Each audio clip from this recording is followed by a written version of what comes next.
Hello dear student, मैं हूं मदन लाल साहू और आप देख रहे हैं आपका यूट्यूब चैनल प्रिज्म इंस्टीट्यूट।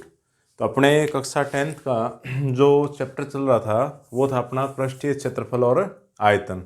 इसमें अभी तक मैंने आपको 7 पार्ट उपलब्ध करवा दिए हैं और उन 7 पार्ट में प्रश्नावली जो 13.3 है उसके प्रश्न संख्या 7 तक अपने क्या कंप्लीट हो गए। आज उसी के आगे प्रश्न संख्या जो 8 है उसे स्टार्ट करें। 13.3 के अंदर 2 प्रश्न और बाकी रह गए थे, 8वां और 9वां। तो देखिए भाई, प्रश्न में ये क्या कहना चाह रहा है, ये कह रहा है 6 मीटर चौड़ी और 1.5 मीटर गहरी एक नहर में पानी 10 किलोमीटर प्रति घंटे की चाल से बह रहा है। देखिए, एक आपके पास क्या है, नहर है।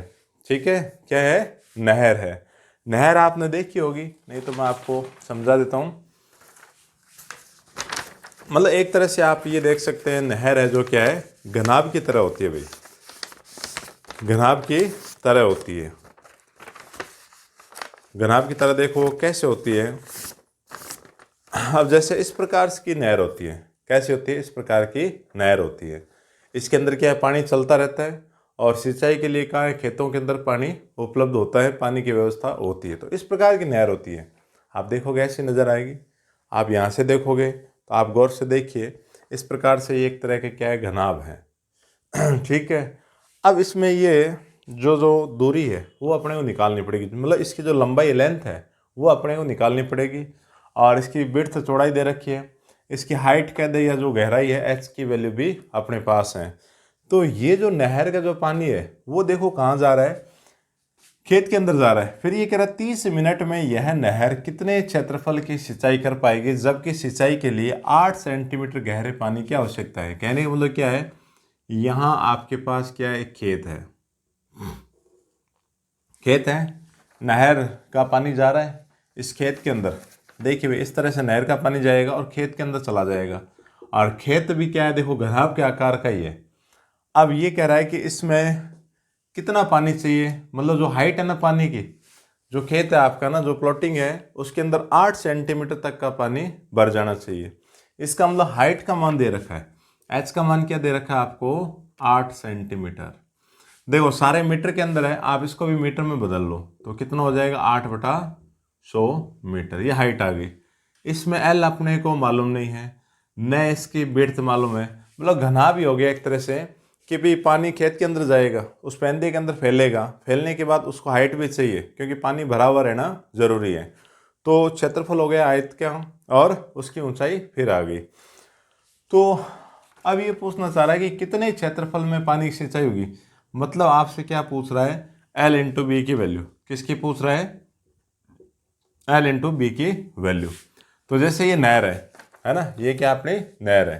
तो नहर में आप ले लीजिए ये लंबाई L1, इसकी बिट चौड़ाई, चौड़ाई क्या हो जाएगी इसकी B1, और ये जो हाइट है मतलब गहराई, ऊपर से देखोगे तो गहराई नजर आएगी ये, तो ये हो गई अपनी H1। इसी प्रकार ये जो खेत है उनको मैं क्या लिख देता हूँ, H2, L2 और B2, ये नाम दे देते हैं। ठीक है, अब समझ आ गया नहर क्या है, किस प्रकार से ये पानी जाएगा। तो कुल मिला के नहर की जो चाल है, चाल दे रखी है 10 किलोमीटर प्रति घंटा। इसका मतलब 1 घंटे में 10 किलोमीटर के दूरी का पानी क्या है, उस नहर के अंदर आ जाता है। मतलब 1 घंटे की बात कही जाए तो 1 घंटे में जैसे आप पानी को ब्लॉक करोगे तो 10 किलोमीटर लंबी नहर बन जाएगी। एल का मान क्या होगा, 10। 1 घंटा मतलब क्या हो गया, 60 मिनट में 10 किलोमीटर डिस्टेंस वो कवर कर लेता है। तो आप देखिए किसकी बात हो रही है, 30 मिनट की बात हो रही है। तो 30 मिनट में क्या होगा, 30 मिनट में इसका आधा पानी चलेगा ना। 30 मिनट के अंदर कितना किलोमीटर, 1 घंटे मतलब 60 मिनट के अंदर 10 किलोमीटर है, और आधे टाइम मतलब 30 मिनट के अंदर क्या होगा, 5 किलोमीटर पानी इकट्ठा होगा। मतलब जो नहर है उसकी जो लेंथ है वो क्या रहेगी, 5 किलोमीटर आ जाएगी। अब किलोमीटर को मीटर में चेंज कर लो तो आप इसको 1000 की गुणा करोगे, क्या आएगा, 5000 मीटर। ये अपना L1 आ गया। क्या आ गया, L1 आ गया, L1 आ गया। उसकी लंबाई आ गई, उस घनाभ की क्या आ गई, लेंथ आ गई। अब चौड़ाई देख लीजिए, B का मान मतलब B1 दे रखा है 6 मीटर, H1 1.5 मीटर दिया हुआ है। अब देखिए ये जो पानी होगा इस घनाभ का और इस खेत वाले घनाभ का जो आयतन होगा वो क्या होगा, बराबर होगा। मतलब नहर से जो पानी आएगा उसका आयतन और इस खेत में जमा पानी का आयतन क्या रहेगा, सेम, क्योंकि उसी नहर का पानी कहाँ आ रहा है, खेत के अंदर आ रहा है। तो एक लाइन के अंदर अपना आंसर आ जाएगा। देखिए तो नहर से प्राप्त, मैं एक ही लाइन के अंदर लिखता हूँ कि नहर से प्राप्त पानी का, किसका, नहर से प्राप्त पानी का आयतन, मतलब जो 30 मिनट के अंदर जो पानी मिला ना उसका आयतन बराबर क्या होगा, खेत का आयतन। किसका, खेत का आयतन। देखिए दोनों घनाभ है तो L into B into H होता ही है। इसका फॉर्मूला क्या होगा, ये भी घनाभ क्या कर रहा है तो L into B into H. अब इनको 1 1 लिख देता हूँ, इनको मैं 2 2 लिख देता हूँ, जैसा कि मैंने यहाँ खेत के लिए H2 L2 और B2 काम में लिया। अब लेने के बाद इनकी वैल्यू को रखा जाए तो L1 क्या है, लेंथ आपकी है 5000 5000 इंटू B1 क्या अपना 6 है, H1 क्या 1.5 है। इसी प्रकार L2 की वैल्यू नहीं पता है, इंटू B2 की वैल्यू नहीं पता है, H2 आपका क्या है 8 अपॉन में क्या है 100 मीटर आ गया। यही चाहिए भाई, जैसे आप L2 इंटू B2 की वैल्यू निकाल लोगे क्या आ जाएगा, खेत का क्षेत्रफल आ जाएगा। इतना ही काम आपको करवाना है। तो देखिए यहाँ से ये जो संख्या इसको उठा के आप यहाँ लो तो ये 5000 आपका पड़ा है, इंटू 6 इंटू 1.5 इंटू 100 कहाँ जाएगा ऊपर, और 8 कहाँ आएगा आपके बटे में आ जाएगा। इस साइड आपका क्या रहेगा, L2 इंटू B2 बच गया, पॉइंट घटाओगे नीचे क्या आएगा 10 आएगा। तो एक जीरो आप यहाँ से कैंसिल कर सकते हैं। अब जैसे 2 की टेबल से काट दो, ये 3 बार, ये चला जाएगा 4 बार और 4 की टेबल से है, नहीं तो एक काम कर लो 2 की टेबल से फिर काट दो, ये 5 बार कैंसिल हो गया। अब 2 से फिर कौन डिवाइड हो रहा है, ये हो रहा है, तो इसको आप काटोगे तो ये चला जाएगा अपने पास 2 बार, फिर आएगा 5 0 0 25 आ जाएगा। अब इनकी जैसे ही आप गुणा कर लोगे तो L2 इंटू B2 जो वैल्यू है मल्टीप्लाई करके रख रखी है मैंने, मैं आपको सीधी वही लिख देता हूँ। ये आएगा आपके पास 56,000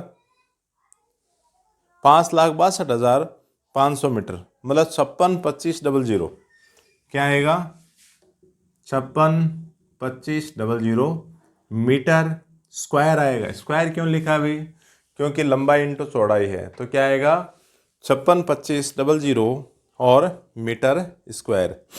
ये किसका मान आया है, जो पानी है जो पानी जा रहा है, जिस खेत के अंदर जा रहा है उसका क्षेत्रफल आ गया। अब ये चाहता भाई इसको आप किस में निकालो, हेक्टर में अगर आपको निकालना है, नहीं निकालना कोई दिक्कत नहीं, अगर आप निकालना चाहते हो तो आप किसका भाग करोगे, 10,000 से भाग भी आप करवा सकते हैं भाई। किसका 100 इंटू 100 मतलब 4 जीरो आप लगा दो तो 2 जीरो कैंसिल हो गए, तो ये आ जाएगा आपका 56.25 हेक्टर। कितना आ जाएगा 56.25 हेक्टर आ जाएगा। तो काफ़ी आसान प्रश्न है, थोड़ा सा आप प्रश्न को समझोगे बिल्कुल एकदम आसान एकदम इजी प्रश्न है। इसलिए का एक नहर है, उसका पानी है जो एक खेत के अंदर जा रहा है, खेत के अंदर पानी फैलने के साथ सिंचाई के लिए उसके अंदर क्या चाहिए, ऊंचाई भी चाहिए, 8 सेंटीमीटर तक का पानी उसके अंदर भर जाना चाहिए। तो मान लेते हैं खेत की लंबाई L2 है, चौड़ाई B2 है और हाइट H2 आपको दे रखी है 8 सेंटीमीटर, इसको मीटर में बदल लिया। अब जो नहर का पानी पूरा इसके अंदर जाएगा तो नहर की लेंथ पता नहीं है भाई, लंबाई और चौड़ाई आपको दे रखी है, ऊंचाई और क्या दे रखी है, चौड़ाई और ऊंचाई आपको दे रखी है, तो इनको मैंने लिखा V1 H1। अब लंबाई के लिए क्या दे रखा है, उसकी चाल दे रखी है। अपने को ये मालूम है कि 1 घंटे के अंदर 10 किलोमीटर तक की उसकी लेंथ क्या है, कवर हो जाती है। तो 30 मिनट में कितनी दूरी तय होगी, 5 किलोमीटर। 5 किलोमीटर को मीटर में चेंज करोगे, सारे मीटर के अंदर है, तो 5 को आप 1000 से गुणा कर दोगे, 5000 मीटर आ जाएगा। L1 आ गया, B1 आ गया, H1 आ गया। अब जो नहर का पानी होगा, मतलब नहर के द्वारा प्राप्त पानी का आयतन और खेत का आयतन क्या रहेगा, इक्वल, क्योंकि वही पानी खेत के अंदर जा रहा है, तो दोनों को बराबर करवाया और जो वैल्यू मेरे पास थी उनको रखा। L2 इंटू B2 की वैल्यू निकल के आ गई। मीटर में चाहते हो तो आप यहाँ तक छोड़ दो, हेक्टर में चाहिए तो 100 इंटू 100 से डिवाइड करवा दो, अपना आंसर आ जाएगा। अच्छा प्रश्न है, इसका भी आप स्क्रीनशॉट ले लीजिए ताकि और आगे चलते हैं। तो ये है अपना नेक्स्ट प्रश्न नंबर 9, जो लास्ट वाला प्रश्न है, प्रश्नावली 13.3 का। तो ये देखिए, ये भी क्या आसान प्रश्न है, सेम उसके जैसा ही है लगभग। ये कह रहा है कि एक किसान अपने खेत में बनी 10 मीटर व्यास वाली, मतलब एक टंकी है, देखो 10 मीटर इसका व्यास है, ये जो व्यास दे रखा है वो क्या है 10 मीटर व्यास है, और 2 मीटर गहरी, मतलब इसकी जो हाइट है वो क्या है 2 मीटर है, जमीन के अंदर बनी हुई है तो इसे बोला है गहरी है। एक बेलनाकार टंकी को आंतरिक व्यास 20 सेंटीमीटर, ये जो पाइप है ना इसका जो व्यास दे रखा है वो दे रखा है 20 सेंटीमीटर, ठीक है। 20 सेंटीमीटर वाले एक पाइप जो नहर से क्या जुड़ा हुआ है, यदि पाइप में पानी 3 किलोमीटर प्रति घंटे की चाल से बह रहा है तो कितने समय बाद टंकी भर जाएगी। मतलब आपसे क्या पूछा है, समय पूछा है। दे क्या रखी है, चाल। तो देखिए आपको क्या दे रखा है, चाल। चाल कितनी दे रखी है, 3 किलोमीटर प्रति घंटा। एक घंटे में 3 किलोमीटर के जितना पानी आ जाता है। अब देखिए दोनों चीज़ें बेलनाकार ही है, मतलब जो टंकी भरेगी तो जो टंकी के अंदर पानी आएगा वो पानी आएगा कहाँ से, इसी पाइप में से होके आएगा, इसी पाइप में से होके आएगा। ये कोई लंबा पाइप है, पीछे क्या नहर है, उससे क्या है जॉइंट है, तो जितनी दूरी वो यहाँ से तय करेगा उतना ही पानी इसके अंदर आएगा। तो कुल मिला के इसके अंदर क्या है, अपने को दूरी निकालनी है। क्या निकालनी है, दूरी, मतलब कितना लंबा ये पाइप लगा हुआ है वो अपने को निकालना है।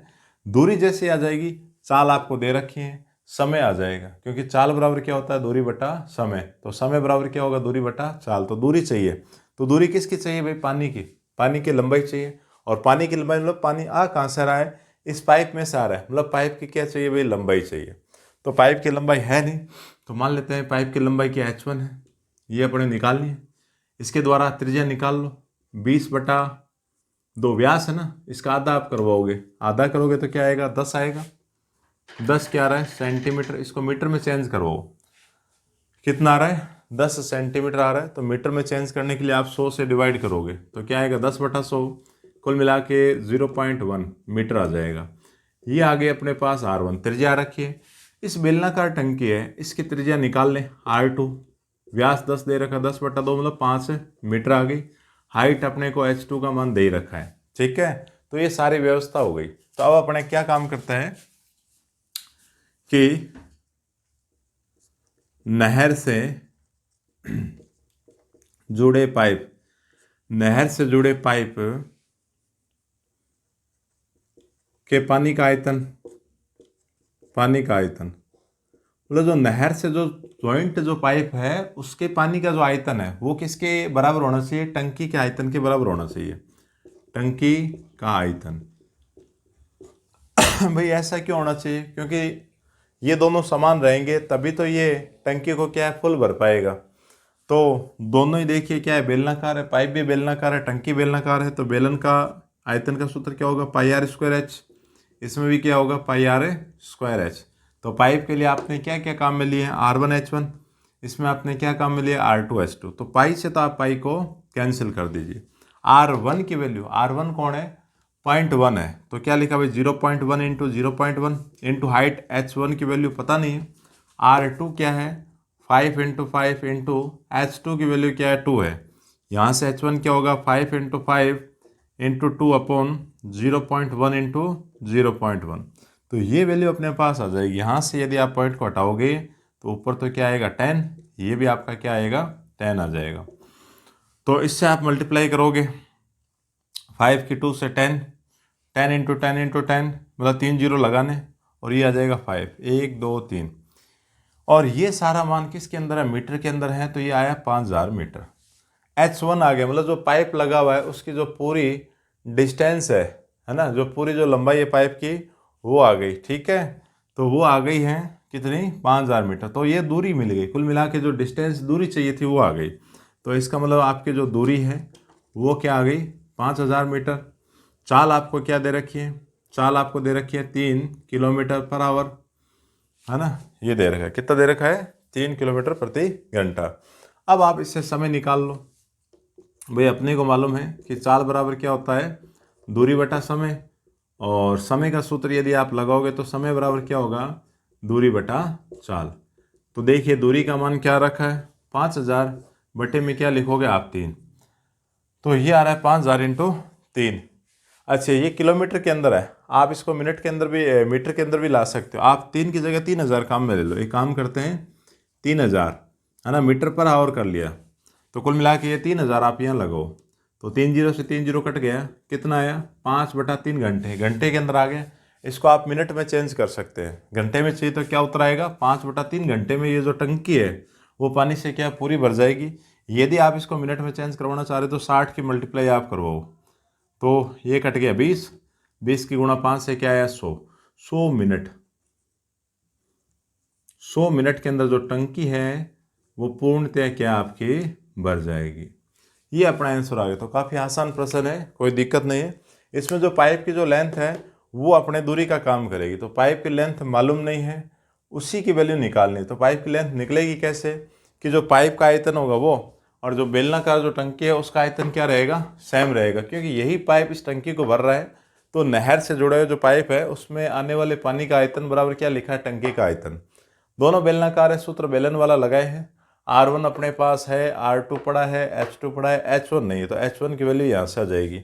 जैसे H1 आ गया तो दूरी अपने पास आ गई, चाल दे रखी है, इसको किलोमीटर को मीटर में ले आओ, आंसर आएगा जो घंटे के अंदर आएगा उसको आप 60 की गुणा कर दोगे तो वो मिनट में चेंज हो जाएगा।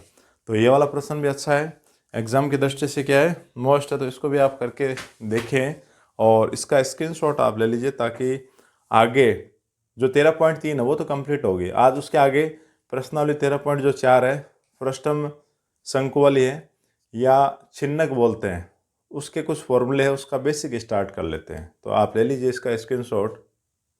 तो आगे की प्रश्नावली में अपने पास क्या है, छिन्नक है। तो छिन्नक को समझने के लिए शंकु मैंने आपको पढ़ा रखा है। भाई शंकु का जो आइटम है, मतलब शंकु किस तरह का था, शंकु के अंदर जो भी चीज़ें काम में आ रही थी वो मैं पहले पढ़ा चुका हूँ। तो मैंने इसको बोर्ड के ऊपर बनाए हैं, आप देखें भाई। तो जैसे ये शंकु है, शंकु के अंदर क्या होता है h, उसकी ऊंचाई होती है, ढालू भाग की जो लंबाई वो क्या होती है l, और त्रिज्या क्या होती है r। तो इनमें इन तीनों के अंदर जो एक रिलेशन होता है भाई, ये समकोण त्रिभुज आपके पास आ जाता है। तो इसके अंदर आप पाइथागोरस लगाओगे तो ये कर्ण होगा, L² बराबर क्या होता है h² + r² होता है। और जो इसका वक्र पृष्ठीय क्षेत्रफल है वो होता है πr। जैसे ये शंकु है ना, जैसे बर्थडे वाली क्या है टोपी होती है, तो उसके ऊपर की जो वक्राकार भाग है, वक्र के आकार के जो सरफेस है उसका क्षेत्रफल होता है πrl। और एक जो नीचे है जो वृत्त के आकार का जो क्षेत्रफल होता है वो भी अगर आप ऐड कर दोगे, वृत्त का क्या होगा πr²।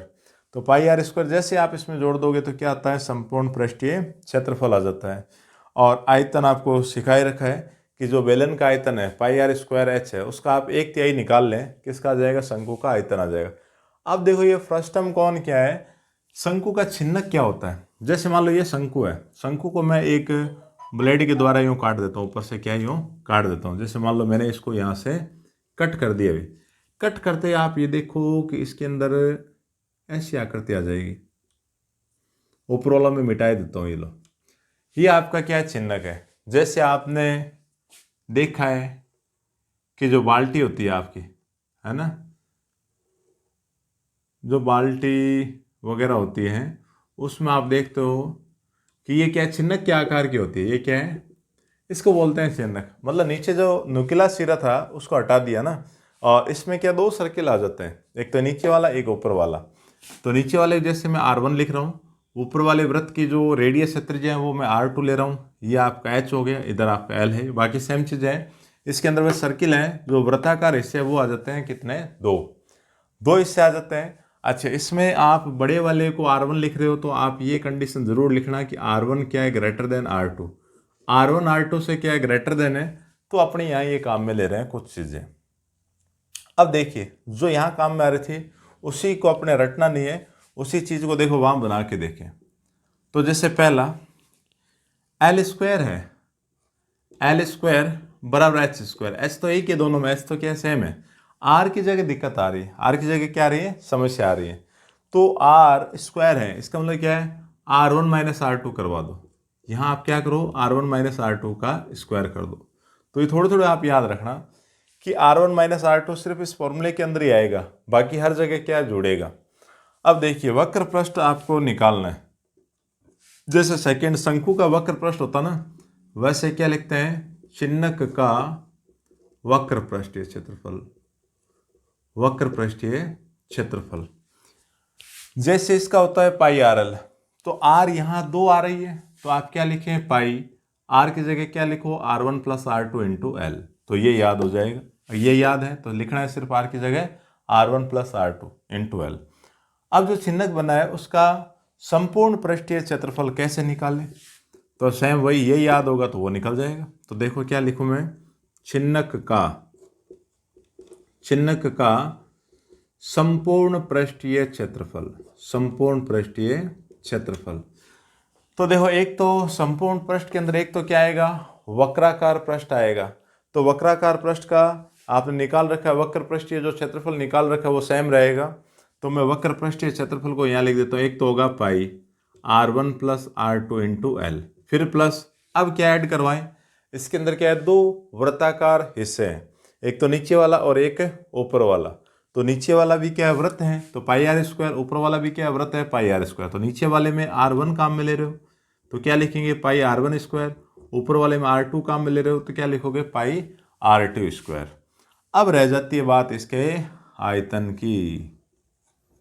इसका आयतन क्या होगा, आयतन देखो 1/3 शंकु के अंदर है, इसके अंदर भी रहेगा, पाई लिखेंगे, R² है, क्या है, R²। तो यहाँ ये थोड़ा सा ध्यान रखना कि R1 + R2 का जो होल स्क्वायर खोलते हैं ना, लगभग उसके जैसा है, 2 नहीं आएगा, बस उसमें क्या आएगा, R1² + R2² + R1 × R2। यहाँ से ये वाला 2 गायब है, बाकी H यहाँ लिखा हुआ है, तो इसमें भी आप क्या रख लो, H रख लो। तो ये डिवाइडेशन आपको समझ आ गया, एक चीज़ आ रही है तो दूसरी आराम से निकाल लें। अब जो आगे की जो प्रश्नावली 13.4 है, जो अपने चैप्टर ये 13वां जो अध्याय चल रहा है पृष्ठीय क्षेत्रफल है, उसकी जो लास्ट प्रश्नावली वो क्या है, छिन्नक पे ही है। तो बिल्कुल आसान से और छोटे छोटे प्रश्न हैं, उनको बड़े आसानी से आराम से निकाल सकते हैं जब आपको ये फॉर्मूले क्या है ध्यान में रहे, आप इनको आराम से देख के इनको हल आप करवा सकते हो। तो देखिए ज़्यादा कठिन नहीं है, सिर्फ सूत्र है, एक बार शंकु वाले आपको याद रहेंगे तो छिन्नक वाले याद करने की आवश्यकता नहीं है, वो आप स्वतः ही लिख लोगे। 1-2 बार आप लिख के करने का अभ्यास करोगे, आपके पास क्या पूरा कवर हो जाएगा। तो जैसे अब इसके जो प्रश्न है, इसके मतलब 13.4 है, उस प्रश्नावली के जो प्रश्न है वो अपने नेक्स्ट वीडियो में फिर शामिल कर लेंगे। और इसमें यदि आपको कोई दिक्कत आ रही है कमेंट्स बॉक्स में आप कमेंट्स के ज़रिए पूछ सकते हैं। अपना टेलीग्राम ग्रुप भी है, वहाँ भी ऐड हो सकते हो, और व्हाट्सएप ग्रुप भी है। तो नेक्स्ट वीडियो में आगे के नेक्स्ट प्रश्नों के साथ फिर मुलाकात होती है, तब तक के लिए थैंक यू सो मच।